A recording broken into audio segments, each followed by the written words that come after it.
नमस्कार, प्रदेश हमारा में आप सभी का बहुत स्वागत है। मैं हूं आपके साथ माजिद अंसारी और बुलेटिन की शुरुआत करते हैं बड़ी खबर से। इस वक्त बड़ी खबर आ रही है दौसा से, जहां पर बांदीकुई पुलिस को बड़ी कामयाबी मिली है। साथ ही पुलिसकर्मी को सकुशल छुड़वाया है। अंधेरे का फायदा उठाकर किडनैपर फरार हो गया है। जयपुर कमिश्नरेट से उमेश गुर्जर का हुआ था अपहरण। अपहरणकर्ताओं ने मांगी थी 10 लाख की फिरौती। पुलिस वाले को कार में डालकर बदमाश लाए थे। तो इस वक्त की बड़ी खबर दौसा से आ रही है, जहां पर बांदीकुई पुलिस को बड़ी कामयाबी मिली है। साथ ही पुलिस कर्मी को सकुशल छुड़ाया। श्रीमान एसपी साहब दौसा और सीओ साहब बांदीकुई को हालात निवेदन करके मेरे द्वारा पूरी टीम एक्टिवेट करके साइबर टीम प्रभारी श्री प्रेम नारायण हेड कांस्टेबल से इस नंबर की तुरंत लोकेशन ली और बीच बीच लोकेशन के आधार पर जो लड़के हैं इसको कोलवा, पंचमुखी, हनुमान जी और बांदीकुई के इलाके में लिया डोले और रात को अभी कुछ समय पहले बड़ियाल कला के जो जंगल हैं, नाड़े हैं, उनमें ये चारों तरफ से घिरे तो इस लड़के को छोड़ के भाग। और ज्यादा जानकारी के साथ आशीष हमारे साथ जुड़ चुके। आशीष, पुलिस ने अपने साथी पुलिसकर्मी को बचा तो लिया, लेकिन आरोपी फरार हैं। हौसले इतने बुलंद हैं बदमाशों के।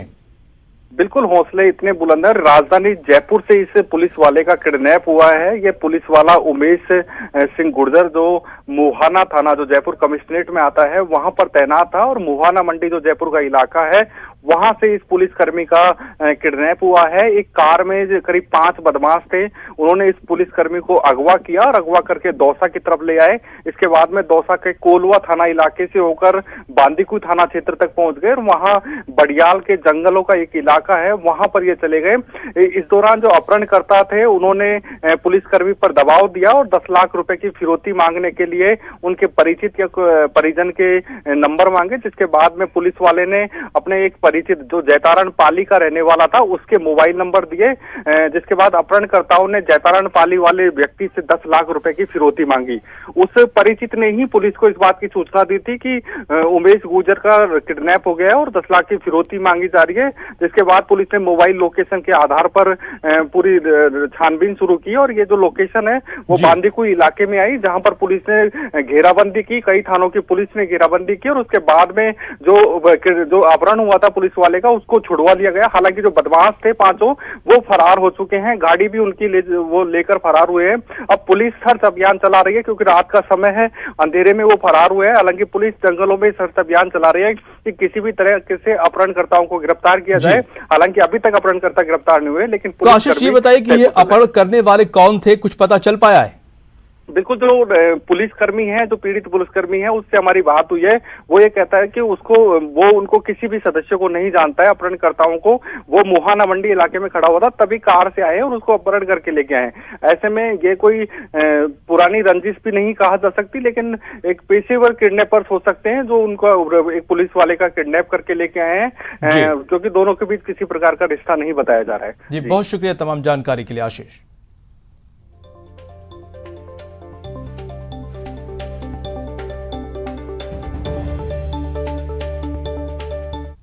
और अब बात बीकानेर की करते हैं, जहां पर एक एएसआई का रिश्वत मांगने का वीडियो वायरल हो रहा है। वीडियो में साफ तौर पर देखा जा सकता है कि एएसआई साहब रिश्वत मांगने परिवादी के घर ही पहुंच गए, लेकिन वहां एएसआई साहब की सारी करतूत कैमरे में कैद हो गई और देखते ही देखते वीडियो सोशल मीडिया पर वायरल हो गया है। फिर क्या? इस मामले की गंभीरता को देखते हुए एसपी प्रीति चंद्रा ने एएसआई को लाइन हाजिर कर दिया। साथ ही केस को रीओपन करने का भी आदेश दिया है। हालांकि न्यूज 18 राजस्थान इस वीडियो की पुष्टि नहीं करता। और बात चित्तौड़गढ़ की करते हैं, जहां पर पुलिस पस्त है और चोर मस्त हैं। निम्बाहेड़ा नगर के इशक्काबाद में चोरों के एक गैंग ने एक मकान को निशाना बनाया, पार्किंग का ताला तोड़ा, वहीं पर खड़ी बाइक को उठाकर ले गए। सीसीटीवी में साफ साफ देखा जा सकता है कि 4 से अधिक चोर बाइक को उठाकर ले जाते दिखाई दे रहे हैं। सीसीटीवी फुटेज के आधार पर कोतवाली थाने में मामले की रिपोर्ट दर्ज कराई गई है और पुलिस चोरों की तलाश में जुटी हुई है।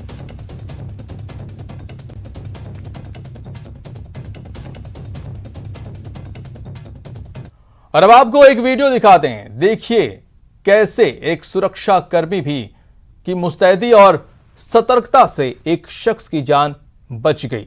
यह ध्यान से देखिए, बस देखते जाइए। इस सुरक्षा कर्मी की नजर पड़ी और दौड़ पड़ा किसी की जान बचाने के लिए।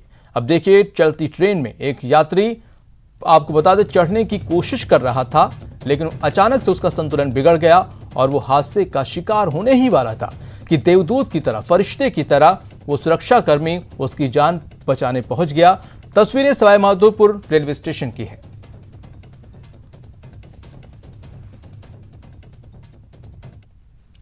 सोचिए, अगर आप उस सड़क से गुजर रहे हो और आपका सामना टाइगर से हो जाए। जी हां, कुछ ऐसा ही हुआ है सवाईमाधोपुर में। पहले तस्वीरें देखिए तो बड़े ही शान से सड़क पर टाइगर वॉक कर रहा है, लेकिन अचानक सड़क पर टाइगर के आने से हड़कंप मच गया। कुछ देर के लिए ट्रैफिक थम गया। लोग बस इंतजार करने लगे कि कब टाइगर जंगल की ओर चला जाए और लोग अपने घर की ओर।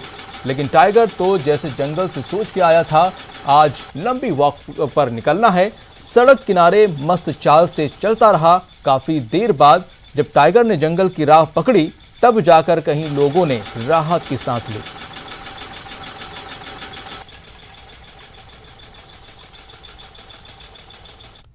और बात दौसा की है, जहां पर बांदीकुई उपखंड के सुमेल कला गांव में फूड पॉइजनिंग का मामला सामने आया है। दूषित भोजन का सेवन करने से एक ही परिवार के 4 लोगों की तबीयत बिगड़ गई, जिसके बाद सभी को बांदीकुई सामुदायिक केंद्र में भर्ती कराया गया।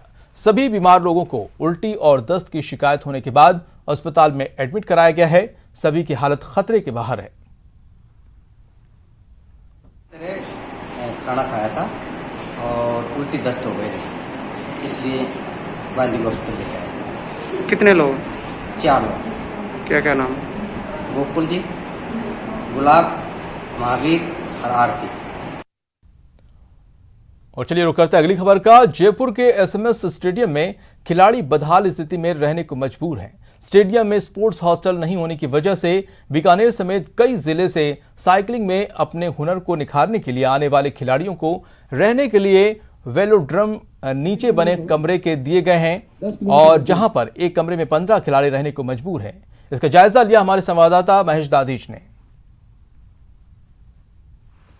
एसएमएस स्टेडियम में हूँ, जहाँ पर कि खिलाड़ी रहते हैं। जी हाँ, ये कोई हॉस्टल नहीं है, ये साइकिलिंग वेलोड्रम की छत के नीचे बने हुए वो कमरे हैं, जिसमें एक हॉल में 15 खिलाड़ी रहते हैं। यही उन्हें खाना बनाना है, यहीं रहना है, यहीं उन्हें अपनी महंगी साइकिलें रखनी है, उनकी मरम्मत करनी है और यहाँ से तैयार होकर के वेलोड्रम पर पहुँचना रहता है। लेकिन सबसे बड़ी बात यह है कि जो खिलाड़ी हैं वो एक कमरे में 15 खिलाड़ी यहाँ पर रहते हैं, और इन्हें एक हॉस्टल की जो दरकार है वो दूर दराज से होने के कारण यहाँ पर बनी हुई है, लेकिन हॉस्टल जो है वो यहाँ पर है नहीं। लेकिन जो यहाँ कमरे हैं उनकी भी हालत जो है कमोबेश कोई बहुत अच्छी नहीं है। आप देखते हैं तो दरारें जो है वो इन कमरों में आई हुई है, क्योंकि साइकिलिंग वेलोड्रम की जो स्थिति है वो भी कुछ अच्छी नहीं है। तो इसी कारण से जो वेलोड्रम के नीचे बने हुए ये कमरे हैं उनमें भी इन्हीं दरारों में, इन्हीं जिस तरह से जो टूटे हुए हैं, जिनको की मरम्मत की बहुत ज़रूरत है, वहीं पर खिलाड़ियों को रहना पड़ रहा है। साथ ही में खिलाड़ी खुद ही यहीं पर खाना बनाते हैं, यहीं पर रहते हैं, और वो भी ये कि एक हॉल में यहाँ पर 15 खिलाड़ी जो है यहाँ रहने को मजबूर है। ख़ास तौर पर ये वो खिलाड़ी हैं जो राष्ट्रीय अंतर्राष्ट्रीय प्रतियोगिताओं में अपना नाम रोशन करते हैं और यहीं पर रह कर के अपनी तैयारी, अपना प्रशिक्षण प्राप्त करते हैं। जयपुर के एसएमएस स्टेडियम में 10 करोड़ की लागत से स्पोर्ट्स हॉस्टल बनना है, लेकिन स्पोर्ट्स हॉस्टल की जो हालात हैं वो यहाँ पर सभी को पता है कि जब से उसका निर्माण चल रहा है तब से उसके बाद में कोई उसके काम को लेकर के गति देखने को नहीं मिली है। खिलाड़ी चाहते हैं कि इनका हॉस्टल बन जाए, तो ऐसे में उनकी जो ये परेशानी है वो कई हद तक दूर हो सके। कैमरा पर्सन अविनाश के साथ महेश दाधीच, न्यूज़ 18 जयपुर।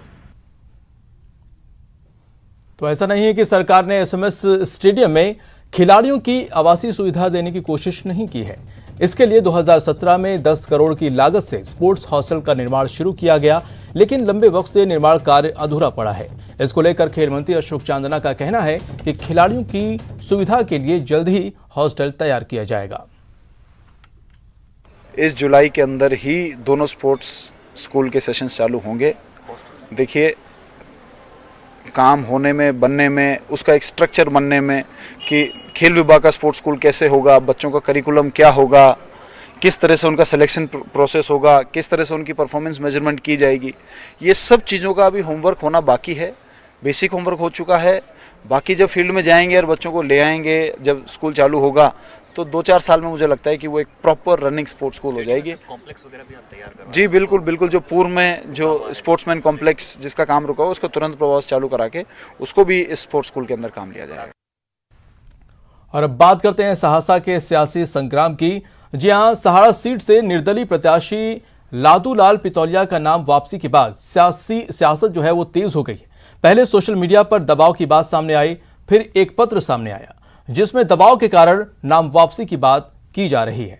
वहीं पितौलिया की नाम वापसी को लेकर कांग्रेस बीजेपी पर हमलावर है। आपको बता दें कि आखिर सहाड़ा सीट पर एक निर्दलीय प्रत्याशी इतना अहम क्यों हो गया है।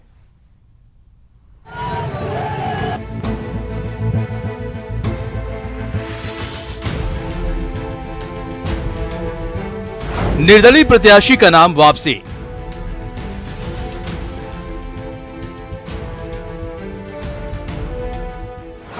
सहाड़ा सीट पर सियासत भारी। टिकट नहीं देने पे वो इंडिपेंडेंट चुनाव लड़ रहा है और चुनाव लड़ने का इस लोकतंत्र में संविधान ने सबको हक दिया है, तो उसको फिर आप डरा रहे हो, धमका रहे हो, ये बहुत अनफॉर्चुनेट है। बीजेपी पर कांग्रेस का लोकतंत्र वाला वार। भारतीय जनता पार्टी का चरित्र तो इस देश में अनेकों बार उजागर हो गया, उनका लोकतंत्र में यकीन है ही नहीं। तीनों सीटों के उपचुनाव में सहाड़ा सीट का सियासी संग्राम दिन ब दिन रोचक होता जा रहा है।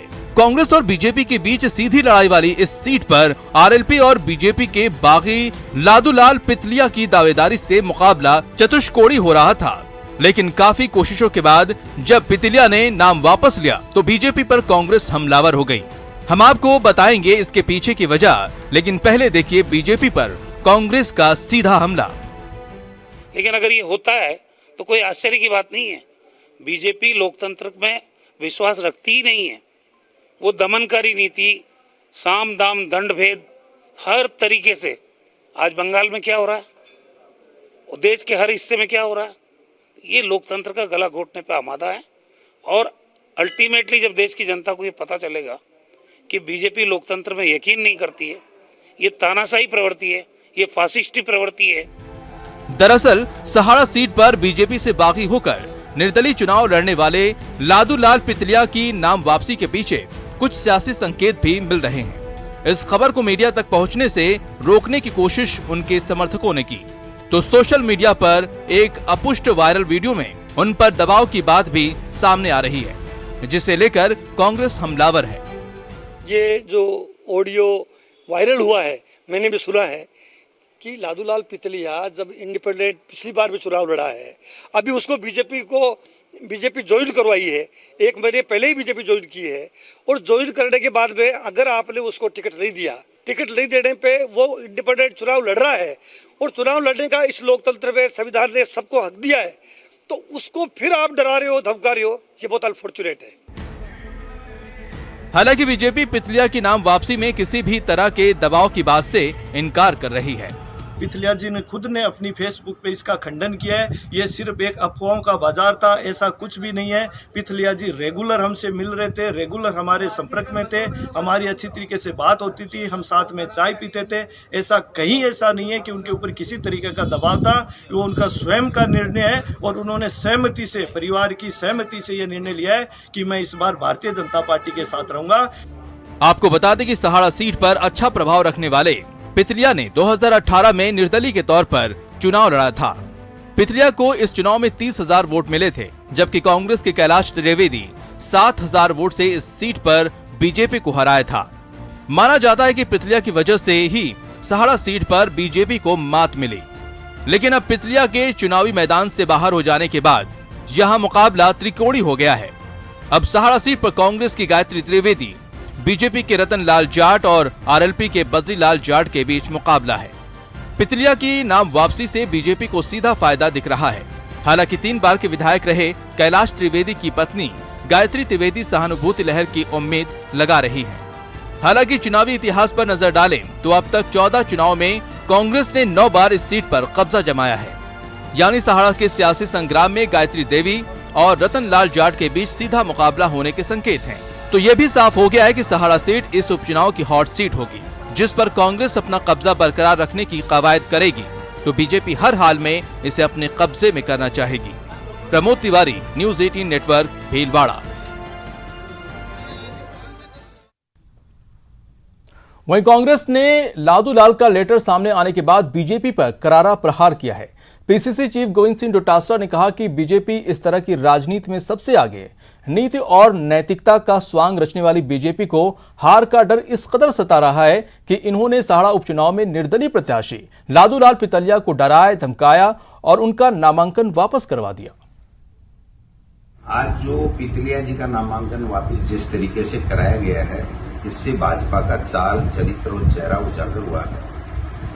राष्ट्र प्रेम, राष्ट्रवाद और नैतिकता की दुहाई देने वाले ये पार्टी जिस प्रकार से एक व्यक्ति को धमका करके उसका भविष्य बर्बाद करने की धमकी दे करके, उसके परिवार के ऊपर दबाव बना करके, उसका बिजनेस खत्म करने की धमकी दे करके जिस प्रकार से फार्म उठाया गया है, निंदनीय है। कांग्रेस पार्टी इसकी निंदा करती है। फिलहाल रुकते हैं छोटे से ब्रेक के लिए।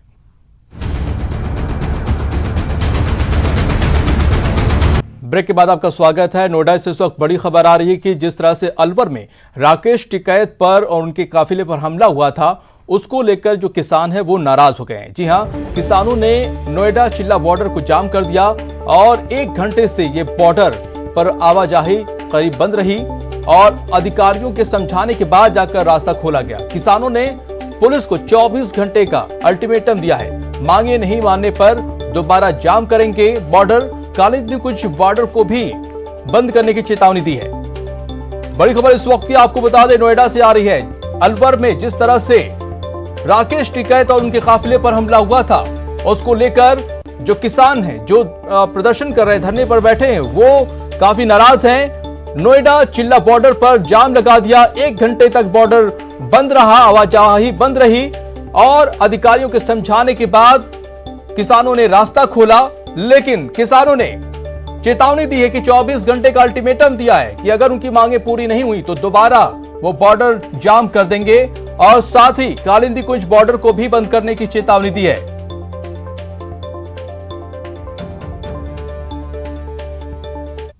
कहना था कि नेताजी पे अटैक हुआ है, उसके बारे में इनका ये कहना है कि उसमें उनको सुरक्षा दी जाए, उनकी जिन्होंने अटैक किया उस पर कार्रवाई की जाए। हम लोगों ने कहा है कि आपको जो बात बतानी है हम लोग को बता दीजिए और हम लोग आपकी बातों को उचित माध्यम से जहां भी जाना वहां पहुंचा देंगे। तो तस्वीरें भी आपको हम दिखा रहे हैं। जिस वक्त नोएडा चिल्ला बॉर्डर को जाम किया गया था, आप देख सकते हैं कि राकेश टिकैत पर जिस तरह से हमला किया गया था, उसको लेकर किसान खासे नाराज हैं और इसको लेकर उन्होंने 1 घंटे तो जो है बॉर्डर, नोएडा का बॉर्डर है, उसे जाम कर दिया। 1 घंटे तक आवाजाही यहां पर बंद रही। काफी दिक्कतों का सामना करना पड़ा लोगों को, लेकिन इस दौरान प्रशासन वहां पर पहुंचा और उन्हें समझाने की कोशिश की और उसके बाद किसानों ने रास्ता खोल दिया। लेकिन किसानों ने चेतावनी दी है, अल्टीमेटम दिया है 24 घंटे का कि अगर उनकी मांगे पूरी नहीं की गई तो वो फिर से बॉर्डर को जाम कर देंगे और साथ में जो कालिंदी कुंज बॉर्डर है वहां पर भी वो बंद करने की चेतावनी दिया है उन्होंने।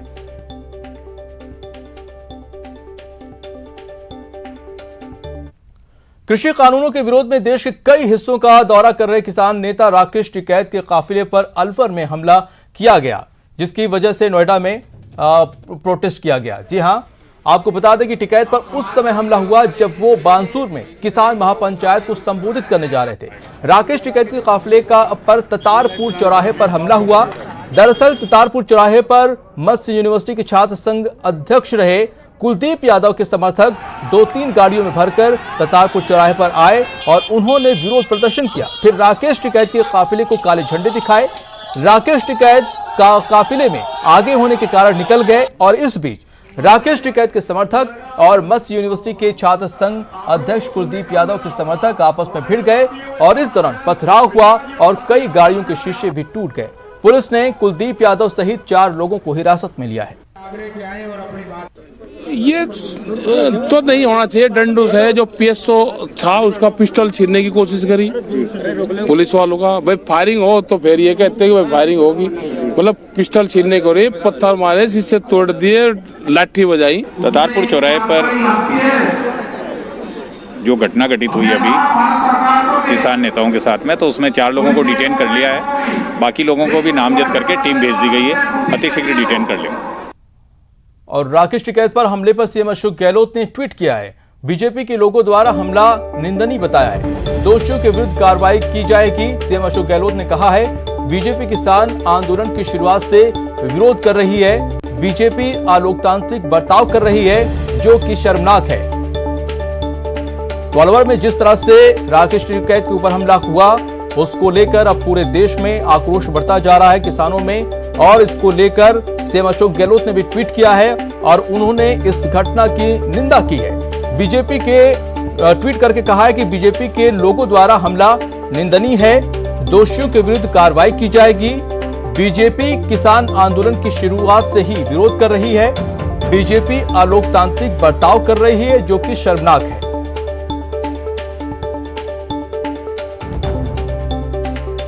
चलिए बढ़ते हैं अगली खबर की तरफ और अब बात करते हैं उस कला की जो देश से विदेश तक फेमस है। राजस्थान का एक ऐसा नृत्य जिसे देखकर हर कोई कह उठता है, वाह क्या बात है।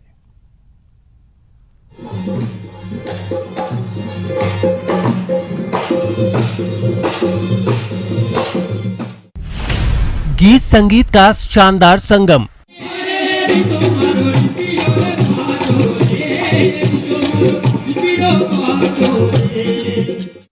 बेजोड़ कला, गजब का नृत्य,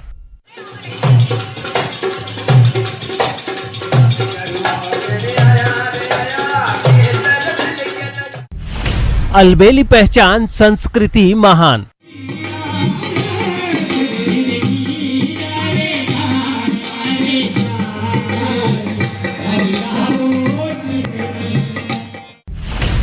ये नहीं देखा तो क्या देखा, यही है तेरे ताली। वो कला जो राजस्थान की जान है, मरुद्रा की अमिट पहचान है।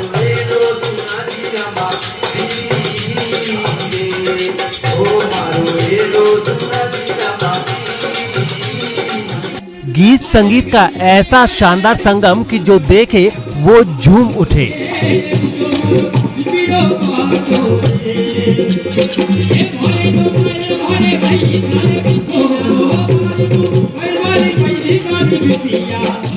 पाली जिले के छोटे से गांव पादरला से शुरू हुआ इस लोक कला का सफर आज पूरे विश्व में पहचान बन चुका है।